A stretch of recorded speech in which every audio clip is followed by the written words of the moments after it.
This is DRC committee for Tuesday, August 12th.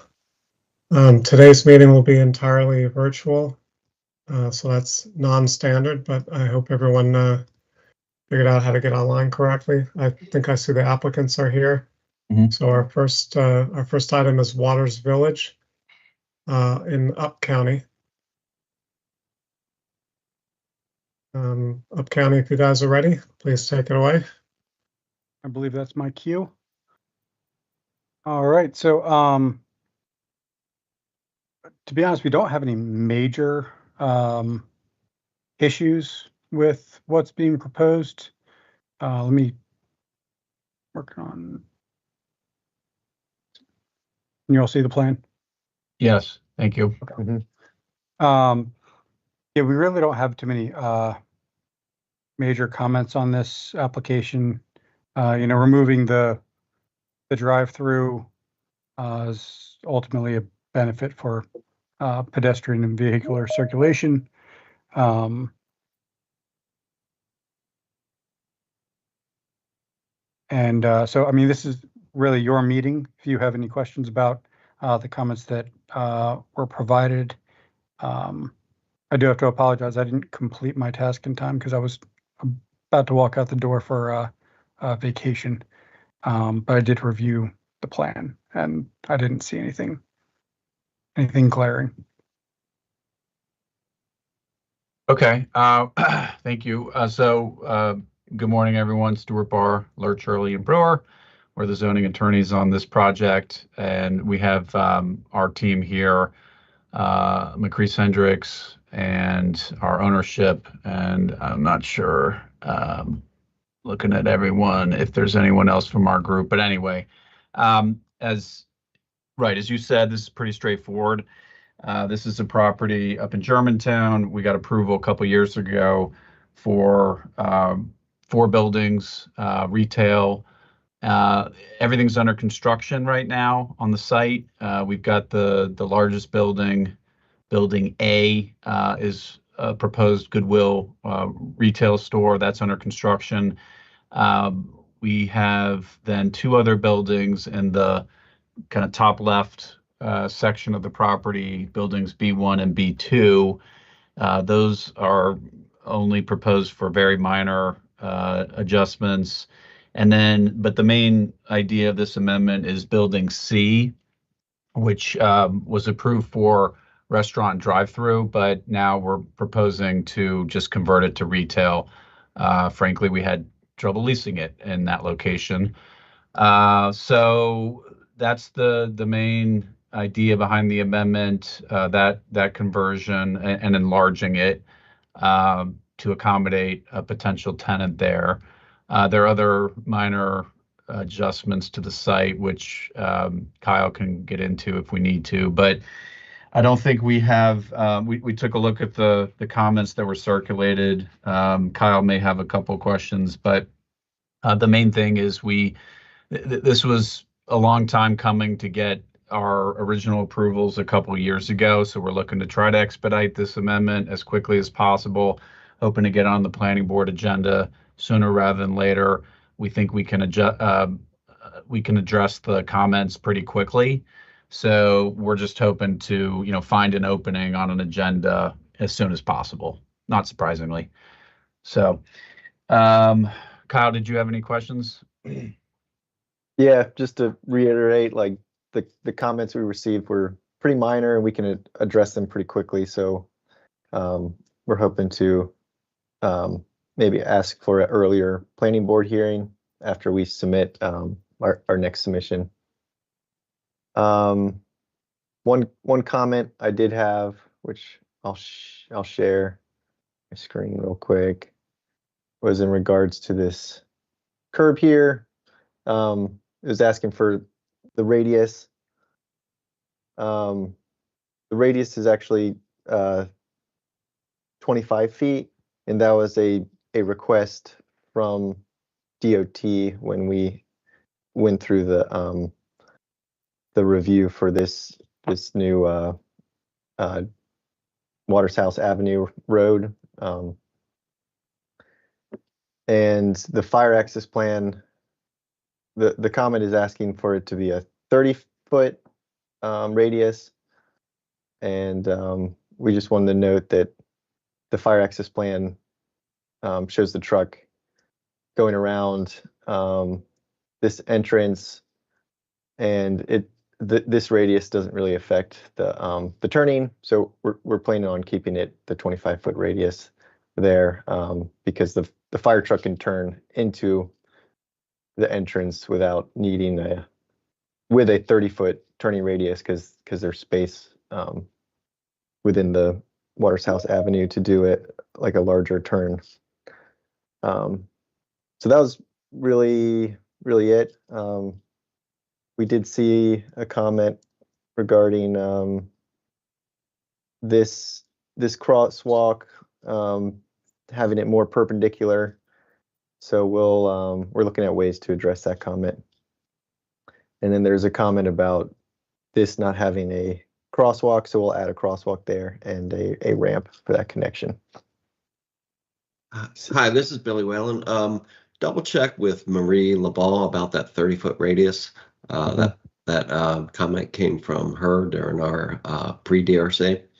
I don't know if she's... Yeah, I'm here. No, the comment was for the northern radius, and he just pulled up the fire department access plan. He is showing an effective radius at 30. I think it's 31.5, and that's with the on-street parking. So, Okay.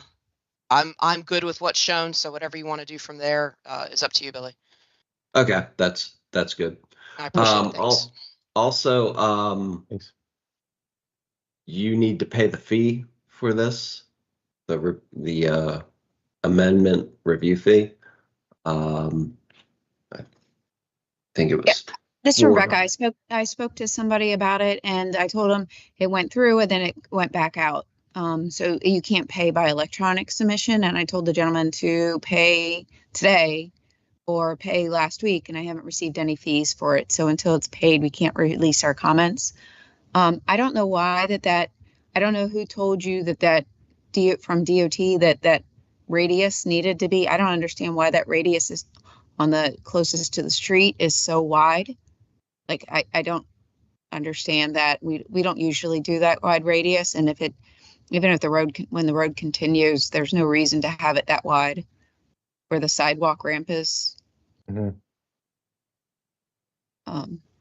So I'm not sure why that needs to be. It looks like you're making it better, more tighter, but still. Yeah. The other thing is we told you that we wouldn't allow the stormwater management in the right of way, and so that continues to be that stormwater management cannot be placed there. It has to find another place for it. Okay. Yeah, we'll look into that. Our plan isn't really, like, the development we're doing right here doesn't really affect this design, so we weren't really right. But if you're going that through review, yeah, that we won't accept that stormwater management in there, because we told you before when you went through the original time that we didn't allow that. Okay, I'll look into history of that. I don't think this is for the purpose of treating the on-site stormwater management. I think it's for treating Waterhouse Right. Avenue. But yeah, when we do, yeah, when the we show plans with the grade establishment plans for this road. So when this is just phase one, but when the actual connection goes through, this gets removed. Yeah, that's interim stormwater management there for just the interim condition. That's what that's for. So if we Yeah. can't have it, we'll have to take it out and not have stormwater for it. That's fine. But we want that in writing, please. Why can't they just put stormwater management along the side of the roadway, like as a permanent feature Where? on the side? I don't know. Tell them to revise the concept then. I don't know what to tell you. We went through this before when this went through, and this is just an interim condition. And like we just determined, it's going to come out when they build the rest of the road, and they'll have to address stormwater for the whole thing when they do that. It might be something that's going to be better done later, but I don't want to make a big issue here. If we want to take it out now, I'm not objecting to it. Just give us a letter saying it can't be there, and we will remove it and put that in our file. That's fine. It just won't have any stormwater for a while.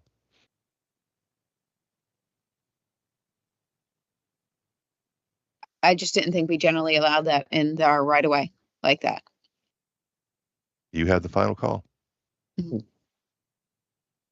Yeah. So I mean, yeah, I guess the idea is it's an interim condition to treat the road in the meantime. Yeah, I guess I'm a little confused as well, because this was, the temporary stormwater was shown on the I know. And we told them to approved plan. remove it. But what happens? This is Deepak here for the record. So what happens if that's taken? I mean, right now it's treating that road, right, the Waterhouse Avenue. So once the road is extended, and if that's taken out, so what happens to that existing impervious area? I mean, They'll have to either design something that takes care of it in the future condition, or we won't have anything there at that point, but we can get it there now. And that's why we had it there now. I don't know when this road's going to be extended. I'm sure everybody thinks it's going to be, in a year or something, but it might be 20 years. Who knows? Things do get delayed. And the only reason we had it there was a temporary condition. And honestly, if it's an issue with the DOT folks, just send us something and tell us it can't be there, and we'll just remove it and say we're not going to have stormwater for the however long this thing's going to be there. That's so fine. why can't so Mark, I'm trying to understand here. So when that road is being extended, this is a proposed road, correct? Why is that not being treated along the sites at that time, and why was it put in here? So this impervious area, the extension could be treated along the lawn panels. If we want to have a meeting offline about this, that's fine. I don't think we need to waste everybody's time on it right now. I think it's probably a bigger discussion than we need to have at DRC. If you want it out of there, just take it out of there. Why is it not somewhere else? Probably because they couldn't find room to put it right there, and they're hoping they could take care of it in the later condition. Or in the later condition, we would agree to a full waiver. But until that happens, we have stormwater management being provided for that section of roadway, which is a vehicular area, and it's a good thing to have. And DEP would be required to maintain it. If it's not acceptable, then let's just move on. Yeah. So not to, get too deep into the details of this, any further into the details. But I do want to raise one concern, and that's, it's likely going to be the adjacent property owner that has to pay for extending the roadway. And if they have to account for stormwater for the existing roadway and the proposed section, it would seem a little bit, I feel like each party should, pay for the improvements that are required of them when they're extending the road. Yeah, it sounds like, excuse me, this is Patrick Butler. It sounds like we need to maybe have a sidebar conversation with the agencies on this. Yeah. So we can do that. Quick question on the agencies. Did we try to work this out at interagency last week? I mean, this is actually from the previous approval that never got, because it told this developer that they should extend the roadway all the way down to the property line. And then they had always shown this, and we kept asking them to remove it. And so things were never changed or amended. All we need is a letter, and we can remove it. I know. Yeah. Let's work this out on a separate meeting, because I hear you, Rebecca, but I'm thinking eventually DOT produced a letter that recommended approval, I imagine, and we had interagency last week, and let's talk about this offline. And all right. Can I just suggest though, Patrick, that the options are leave it the way it is or take out the facility? No, there's not a third option. There's not a third option of accommodate the facility on our property. That is not an option at this point. I'm sorry. No, in that case, you have to treat that impervious area along the sides, along the lawn panel within the right of way. But that's something you got to explore. I mean, that cross section should have accommodated that. The cross section of the roadway should have. Yeah, we should be talking offline. That cross section should have accommodated that stormwater management in that lawn panel. It should not be here. I mean, you cannot put the burden on the future property owners to extend this right of way and put the stormwater management at the end. That stormwater management should have been on the lawn panel, in the right of way. And that cross section should have accommodated that. But yeah, I'm not privy to the history there. I can study up on it because the project manager that was involved in this retired. But I can say that this was all approved and thoroughly reviewed.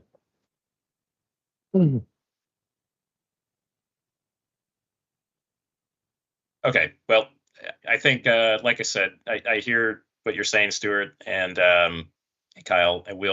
I think we need to huddle ourselves and work out an issue here and get back with you on some paths forward, if not one.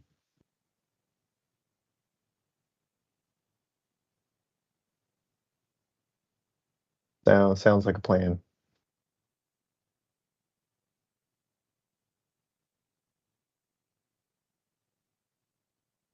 Okay. All right. Any other issues? Yeah, yeah. Go ahead. Nothing from my side.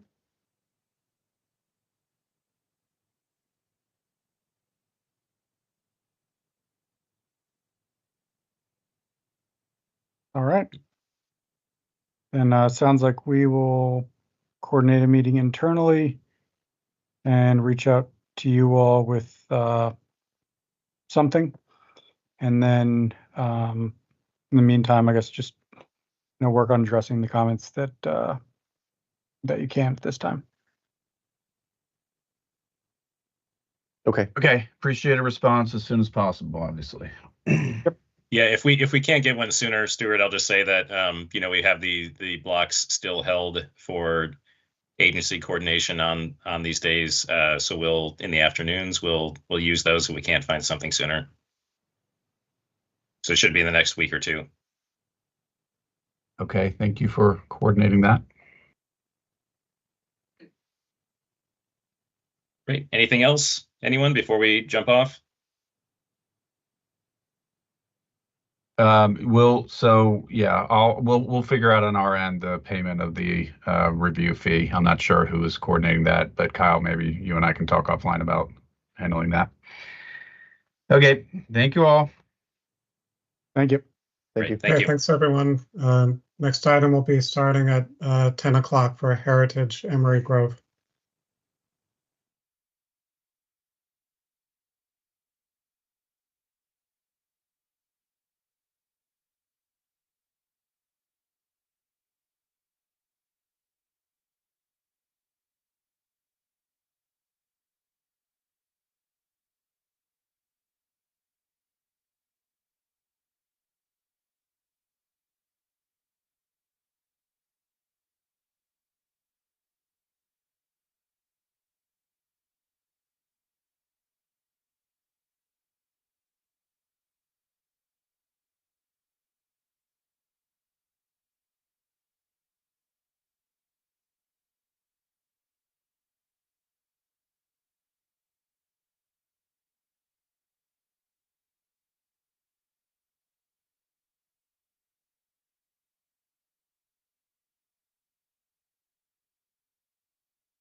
Again, this is item number 2 for DRC Heritage Emery Grove Concept Plan in Up County. And Up County, if you're ready, then please go ahead. Hey, Neil, thanks.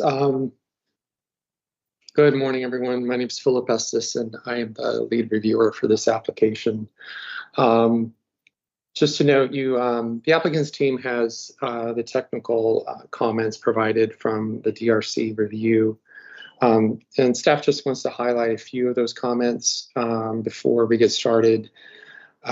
Starting first with urban design comments, which have been provided in detail, and the sketch here illustrates or summarizes the comments.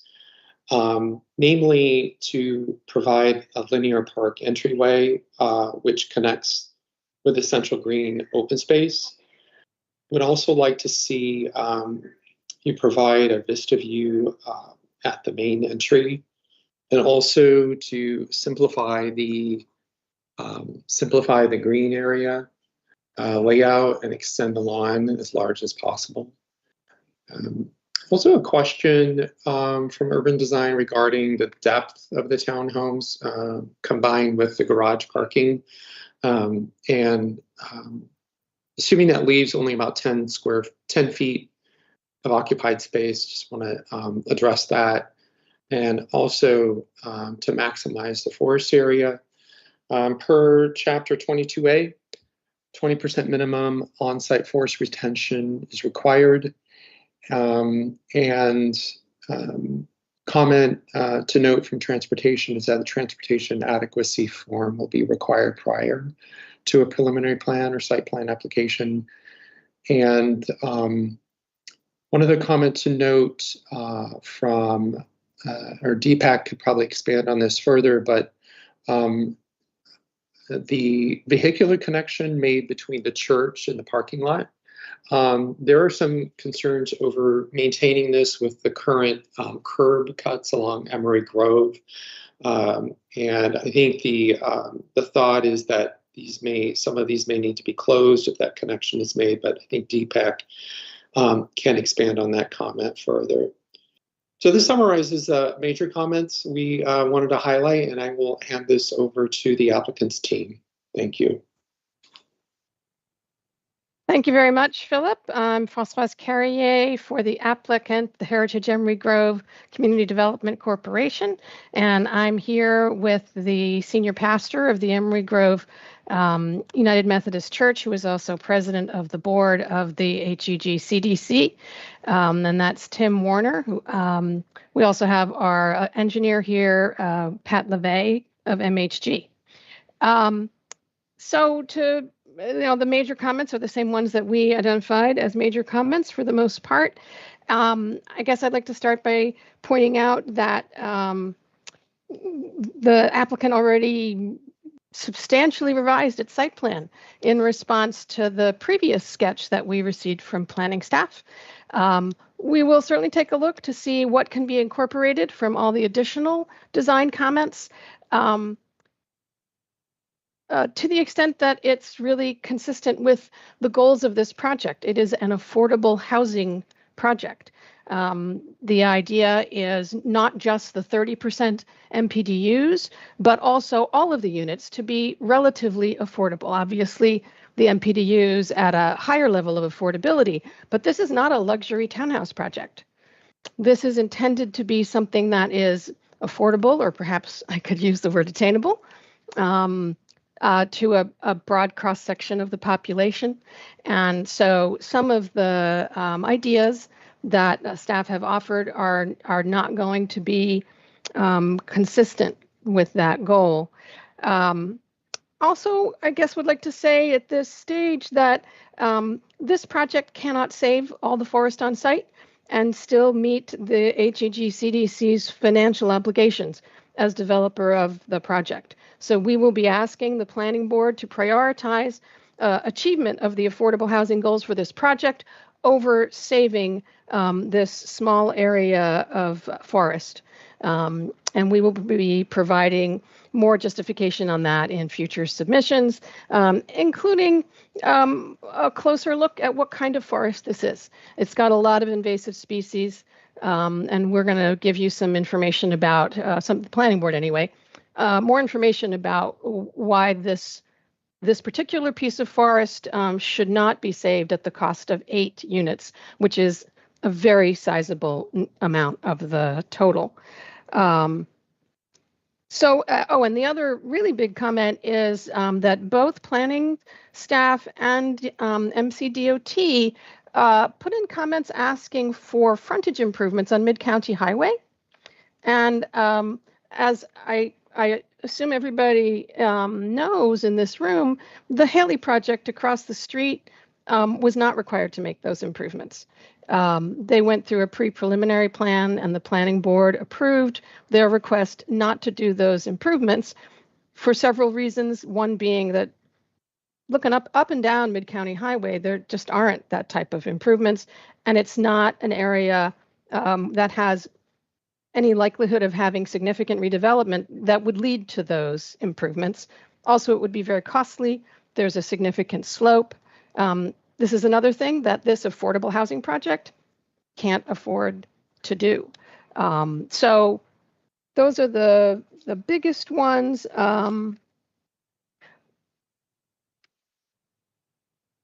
So I guess I would be really appreciate hearing from staff about whether you feel that you can get to a point where you will support the applicant's positions on these 3 big issues.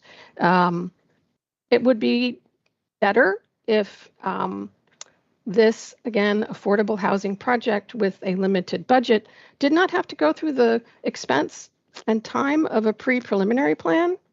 So I'm trying to judge whether the only way we're going to get approval for these issues is from the planning board, or whether staff is open to supporting the project with the full number of units presented and with no improvements on Mid-County Highway, just like the project across the street. So, Francois, I can speak to the transportation comments, and I think I included some language in the comment about the frontage improvements on Mid-County Highway.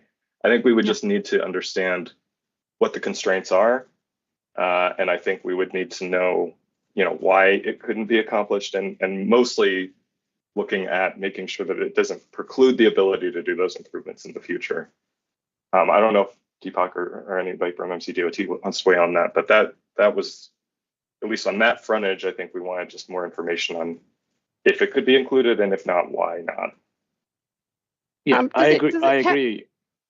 Yeah, I agree with Richard on that. We need more information. If it's grade issues, we need a cross section to show that there was grading issues and things like that. We need more technical information to be provided for us to make the call.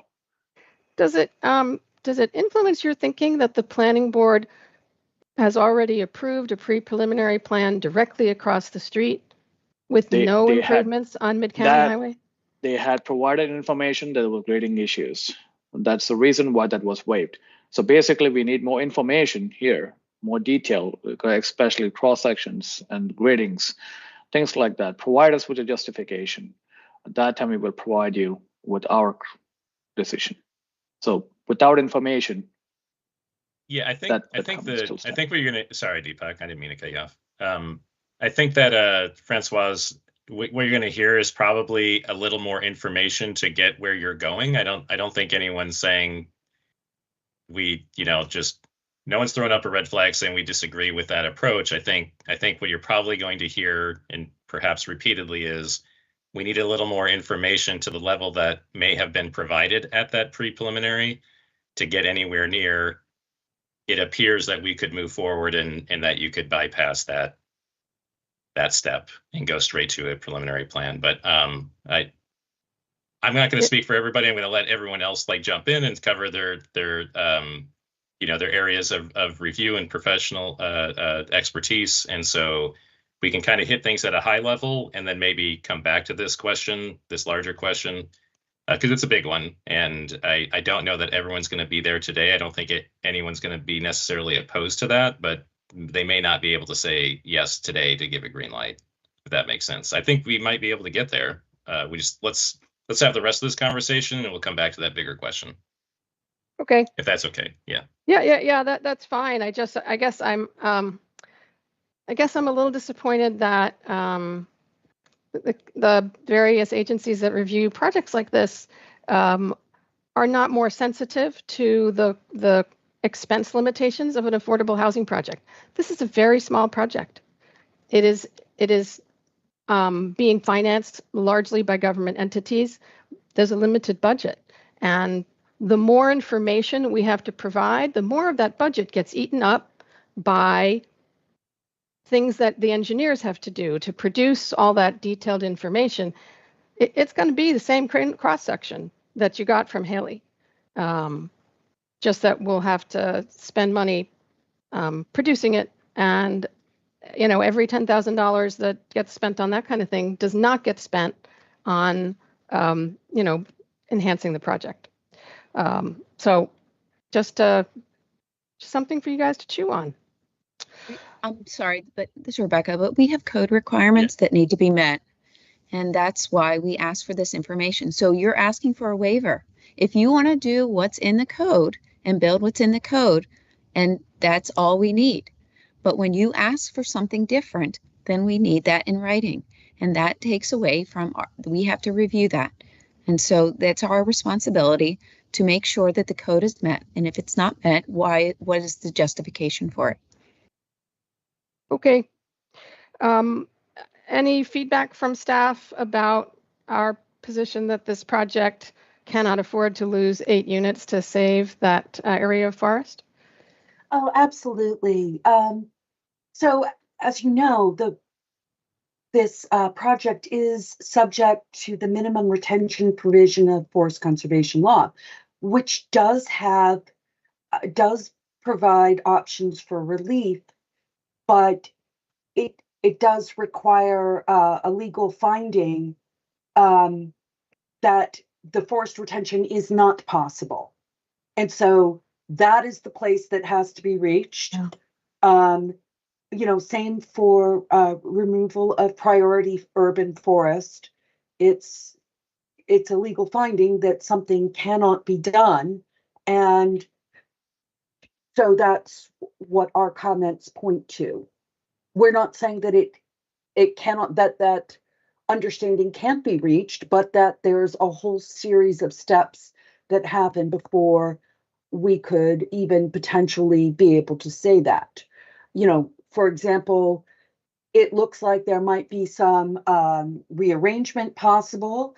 I do think that the provision that the use of the forested area as open space, we did provide some options for putting paths in, for including active rec with very small footprints.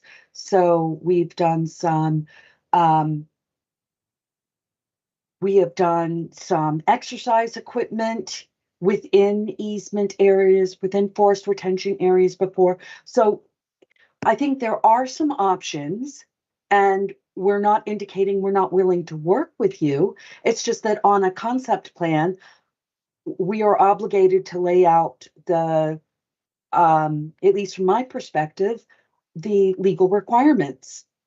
So I know that you wouldn't expect anything less from us. We're absolutely going to let you know, point to the provisions of the code of what we need to meet. We're not saying that we cannot work with you to get there. We're saying that's where we need to go.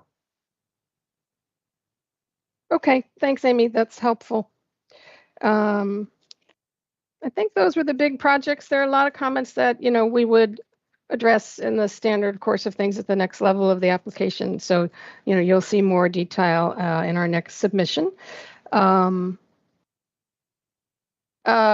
don't know if Brian Crane is on this call. Yeah, I'm here. Hi, Brian. So I'd like to meet with you separately so we can talk about the burial site issue. Okay. So, we'll set something up in the coming weeks to do Okay. that. And I think that's really all that we felt we needed to address. Is there anything else that staff would like to bring up?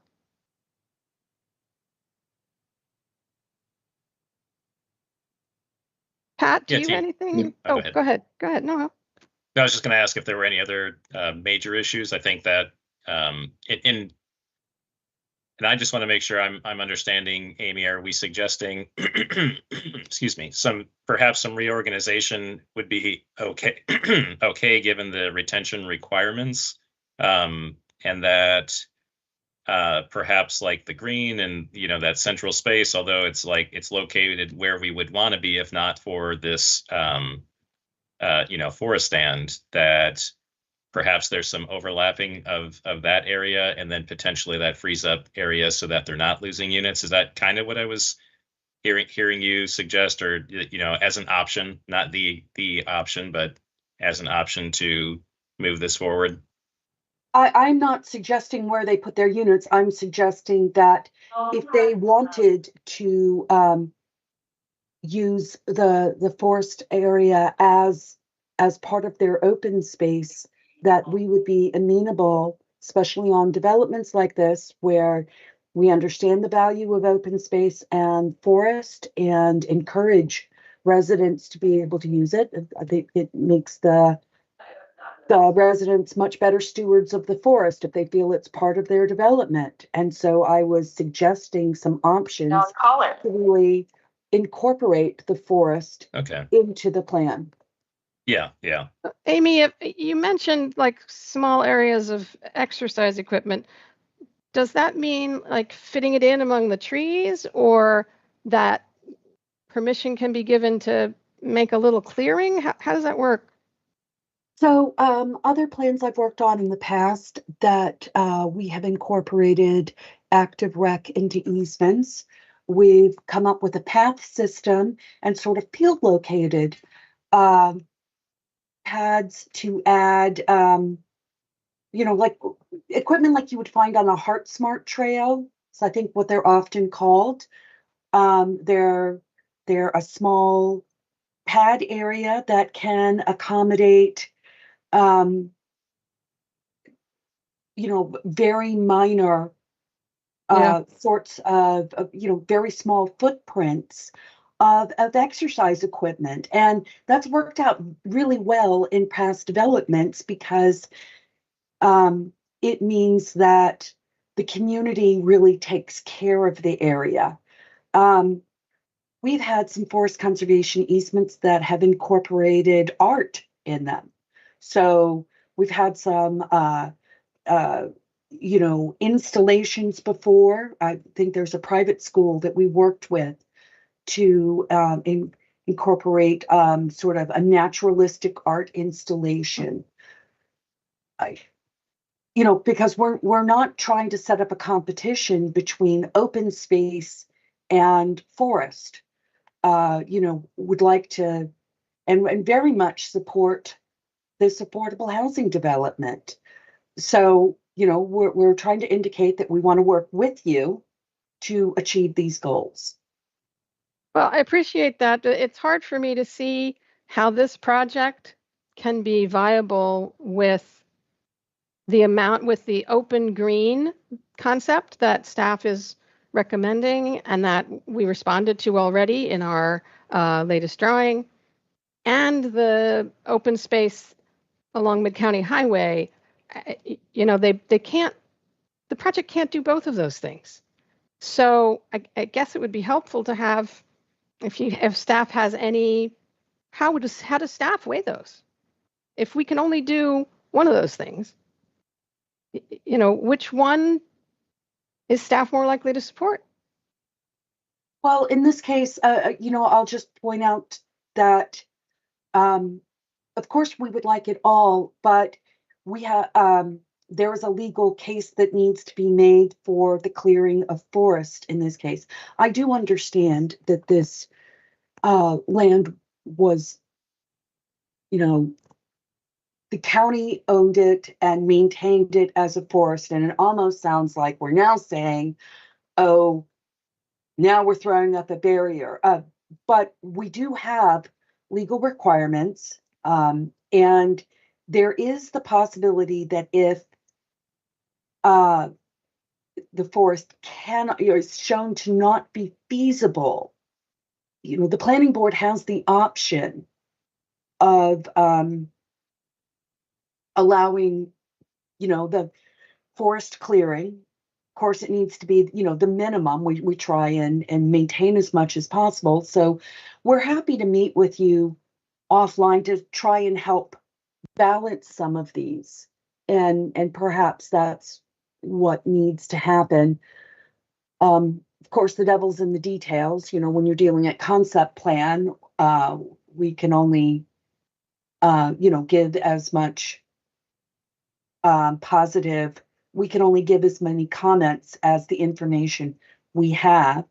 But we are willing to work with you on this to try and help you meet as many of these goals as possible while maximizing your affordable housing development. Okay, well, I appreciate that.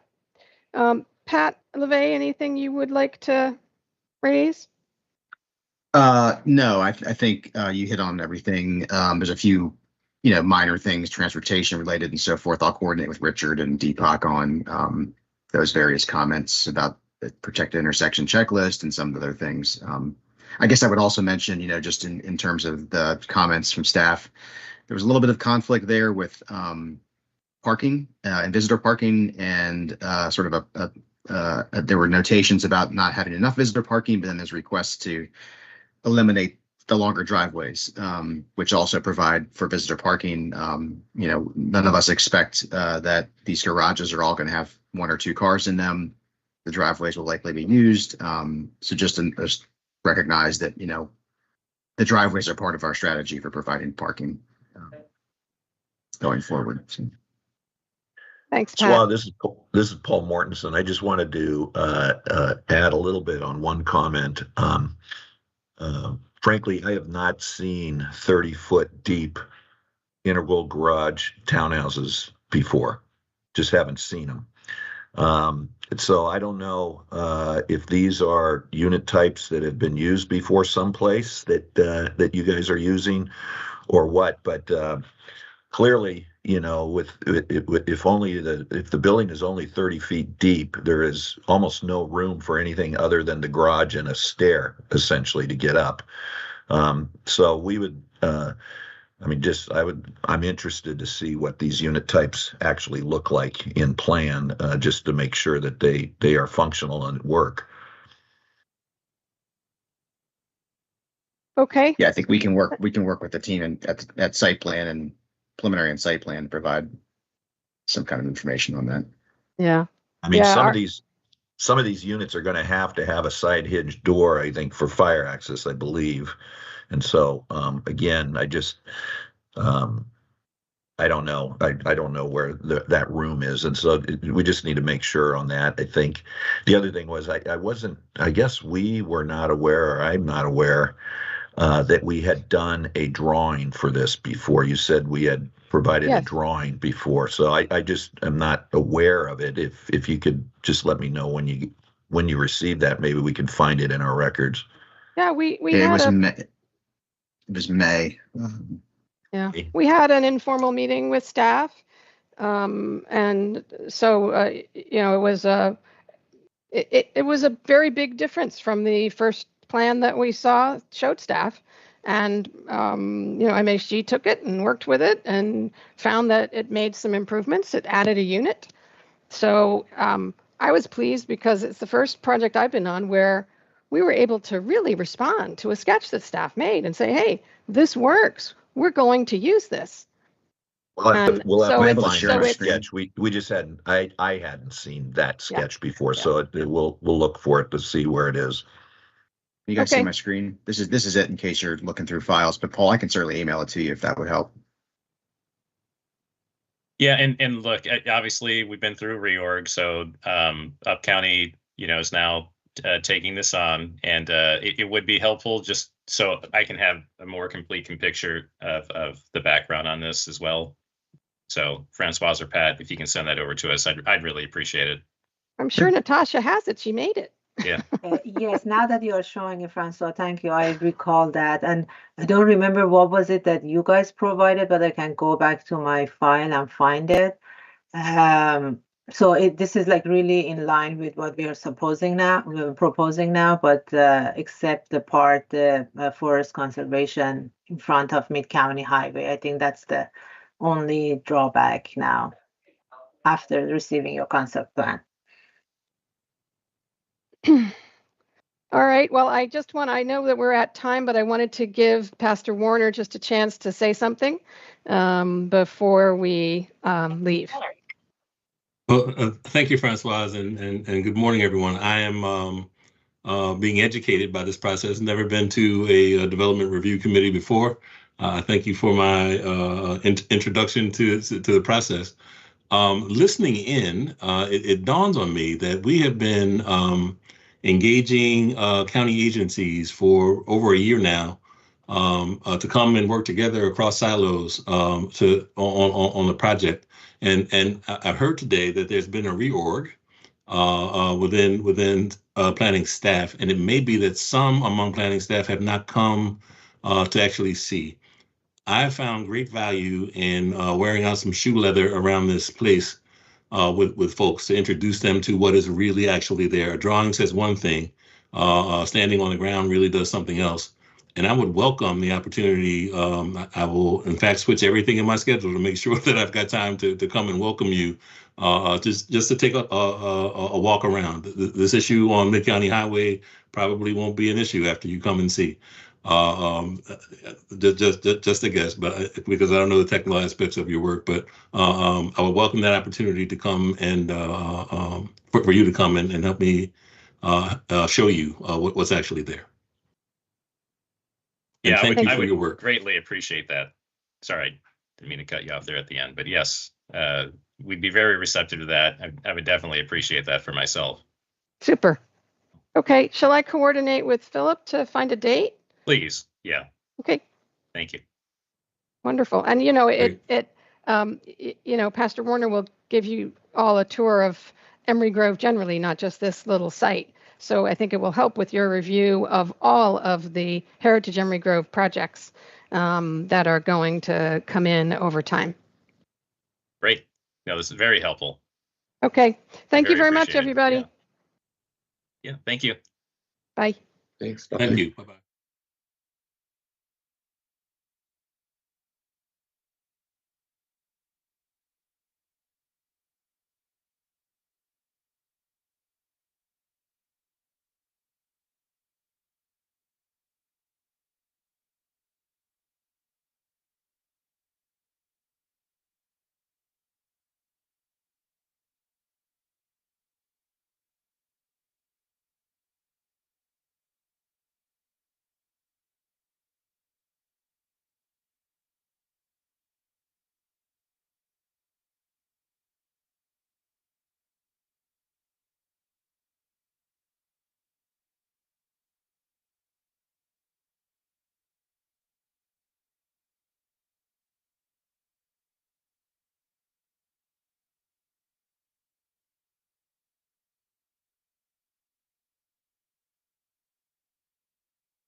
Emil Bronstein again.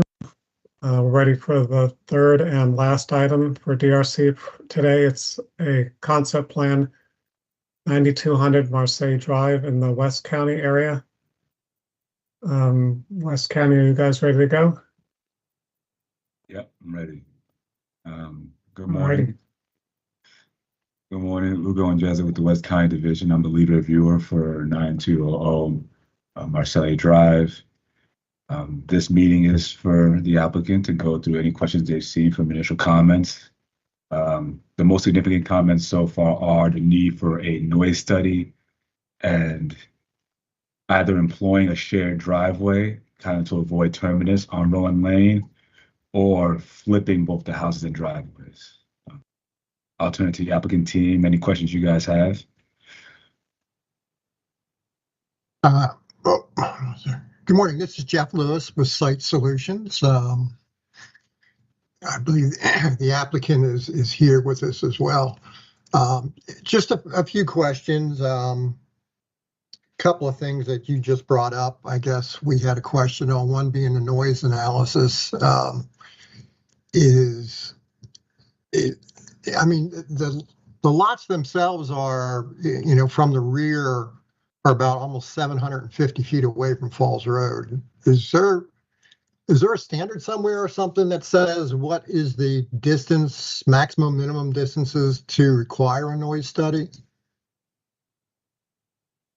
It just seems like it's a long ways away from Falls Road to need something like that. Morning, this is Molly Sammons, the environmental reviewer for this plan. There is, and I can send that over to you, the standard noise guidelines that require noise studies. And I don't have that exact number for you at this time, but I can send that to you so you can see how this property meets that. All right, that sounds good. As far as the driveways, we'll take a look at that. I mean, obviously the houses that we're showing right now are just sort of generic placeholder type footprints of houses. The property itself is sort of sitting at the high point in the road, so flipping it, with two driveways, really shouldn't impact grading that much, or whether or not we want to explore doing a shared driveway, which has some implications fire code wise, widening it out and whatnot. So we'll just have to take a look at that and see how that works out. But for right now, we'll just note that, and as project moves forward, we'll take a look at it. I guess the other question we had, just kind of around the sidewalk and the typical section that we had shown on the plan itself, is as to whether or not that would be acceptable for what we were looking at. It does fit a sidewalk. It would require approximately, depending, between 3.5 to 4 foot of dedication to get everything in based on that section. The square footages of the property is kind of tight, that if we do get greater than 4 feet, we do run the risk of not having enough area to have two lots on this. So that is sort of a critical issue that we're looking at. So hopefully we can get some input on that, if that section would be acceptable, so that we could to move forward on that. And I'm not sure if good morning. This is Brenda with DOT. This is an open section road, so you will have to show that there should be a swale. So you need to make sure that that's shown, which it hasn't, I think. The 6-foot sidewalk should be within the right of way as well. Okay. Yeah, I think the section we were looking at had a 6-foot shoulder, and then the swale section itself, 2 foot wide with a 4 foot or 4-to-1 foreslope, 3-to-1 back slope, and then with the ditch itself being a foot deep. So it's, maybe not necessarily the exact standard of some of the new road sections, but that seemed to be one that would fit with within what we could dedicate and still be able to keep moving on the subdivision. So yeah, I mean, you'll have to show me that the storm drain works, and then just ensure that we're shown that with the sidewalk and everything works within that section. Okay. Yeah, I mean, we're at the top of the top of the ridge of the drainage on the road. So I think as far as capacity of the ditch wouldn't be an issue. But yeah, I mean, that's certainly something we could show you. I'm sorry, Jeff, if I may just interject. If you scroll down, I think that the section that Jeff was describing is actually on the plan. I don't know if Brenda has had a chance to look at that. I have, but without the computations, I can't really comment on this.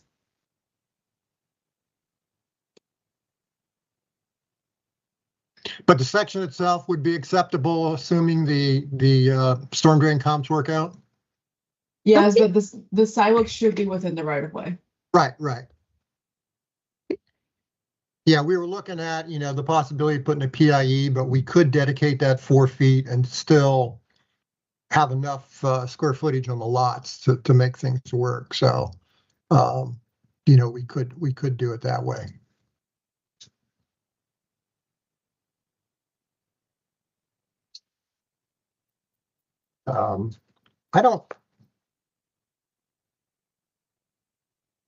I don't know if we really had any other questions.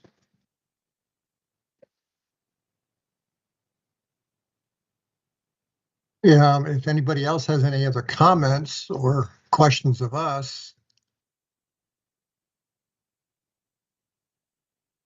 I don't see anybody jumping to make a response, and if you guys are good, then I'm good as well. Yeah, I guess the only thing is, Brenda, is it okay if I just email you some information at this point?